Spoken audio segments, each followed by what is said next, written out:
You got a Okay. Yasu. Okay. Inch peses. Inch like on a ruler. Tina. Inch like on a ruler. Pear, you pick a pear from a tree. And says, he says, she says. Inch pear says. I'm Mike's godson, and when he was 16, he baptized me. When I was 16, I went to work in his factory.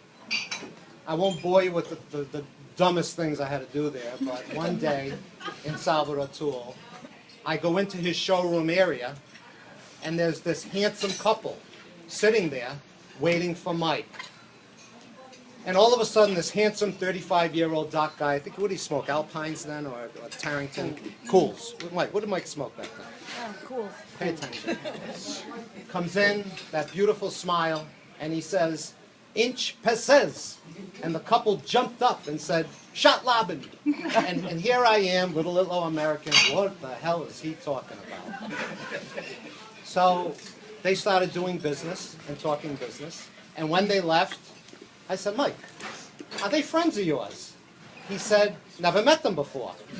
I said, well, what did you say to them? What's that inch stuff? He says, that's a greeting in Armenian. I said, how'd you know they're Armenian? He says, because they have IAN at the end of their name. And I was forever changed my whole life at that one moment. I saw the consummate salesman, the consummate communication, and I saw one word in another language that wasn't Italian that made somebody jump out of their seat. And I never forgot inch peses.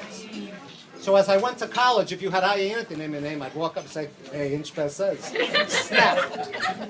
When I went to business and a customer came in, the IAN, inch peses. Snap. You had them. Okay? And when my children started growing up, I'd wake them up in the morning in multi-languages, and they'd hate it. Throw their covers, shut up, Dad. And one of them, of course, would be inch peses. When I would drive them to school, thank you, Mike, I would yell out, I teach them different language. I'd yell out Korean, and those little voices would say, "Annyeonghaseyo." I'd yell out Japanese, "Ohayo gozaimasu." Then I'd yell out Armenian, inch peses. So thank you, Mike. There's a bunch of kids in East Greenwich that know how to greet someone in Armenian and a bunch of other languages. Having said that, in my business, the jewelry industry, was lucky to travel the world. And I would go to different countries. And they would see my card in Providence, and in some romantic, beautiful language, or even in Korean, or in Japanese, the words would come out, do you know Mike Salvadore? And sometimes it was in magnificent French, or in Milan or Barcelona, and sometimes it was chopped up in Tokyo, but it all came out the same way, do you know Mike Salvadore? So he was my platinum card. I didn't need my little gold card, I had the platinum card with his name. So we used it, and everywhere I went, he opened doors for me. But having said that, Inch Peses taught me how to be a salesman. So, where do I want to go from that? I get calls, we're involved in the Jewelry Museum, and I get calls from all over the country, and they'll say to me something like, do you know this, that, and the other? I've been Googling stuff for months, I can't find anything. And I say, lady, you do not Google, you have to Moogle. I'm going to give you Mike Salvadore's number. He's going to know everything that you want to know.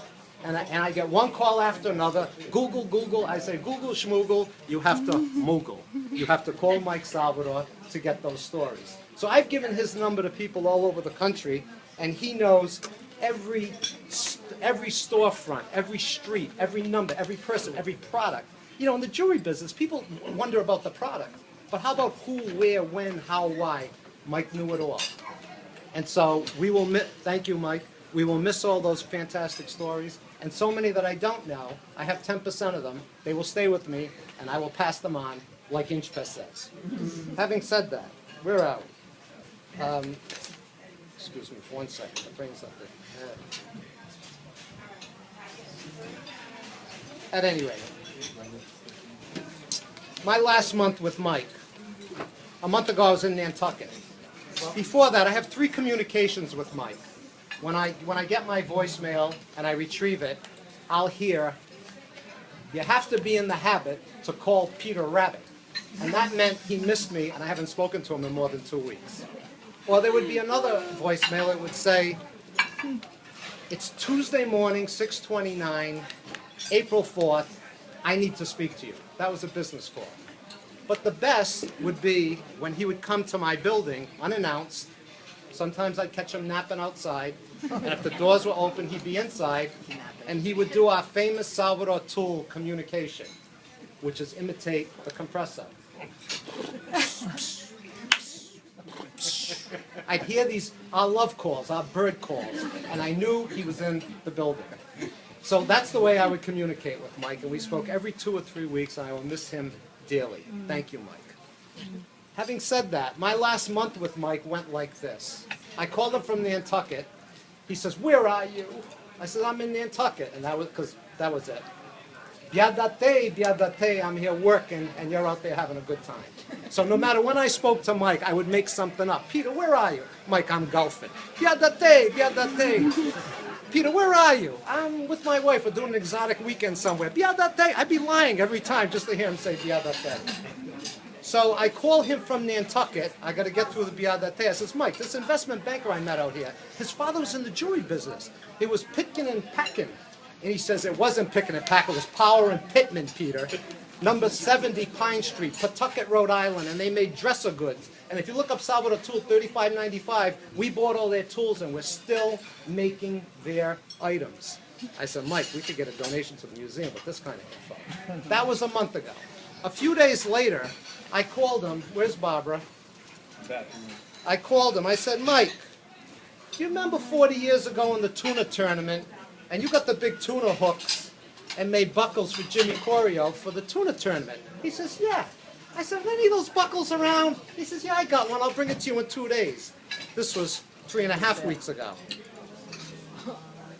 Then last week, a week and a half ago, I visited him in the hospital.